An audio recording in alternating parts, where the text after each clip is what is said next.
प्रणाम। कल हमने गायत्री मंजरी के बारे में पढ़ा था। आज हम उसी का दूसरा अध्याय पढ़ने जा रहे हैं। आज हम 5 कोषों के बारे में थोड़ा थोड़ा सा आपको बताएंगे। शरीर के जिस रूप को हम बाहर नेत्रों से देखते हैं, नेत्रों से देखते हुए अन्य कोष के अंतर्गत है।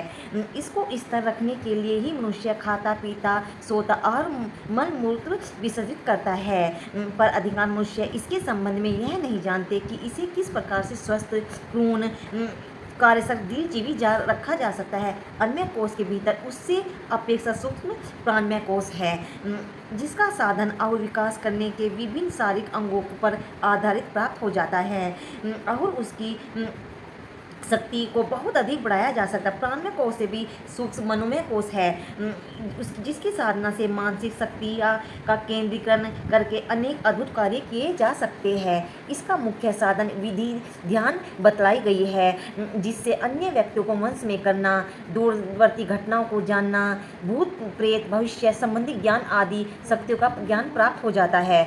मनोमय कोष के पश्चात उससे भी सूक्ष्म विज्ञानमय कोष बतलाया गया है, जिससे मनुष्य आत्मा के क्षेत्र में पहुंच जाता है और जीवन के बंधन से में रहने वाली तीनों ग्रंथियों को खोल सकता है। अंत में आनंदमय कोष आता है, जिससे पसंद से बना मनुष्य परमात्मा के निकट पहुंचने लगता है और समाधि का अभ्यास करके अपने मूल स्वरूप में स्थित हो जाता है। तो देखा आपने इन 5 कोषों में कितने रहस्य छिपे हैं। आज हमें पता लगा कि साधु संत जो ज्ञानी जन रहते हैं, ये समाधि में चले जाते हैं, इन्हें दूरदर्शी का कैसे दिखाई देता है।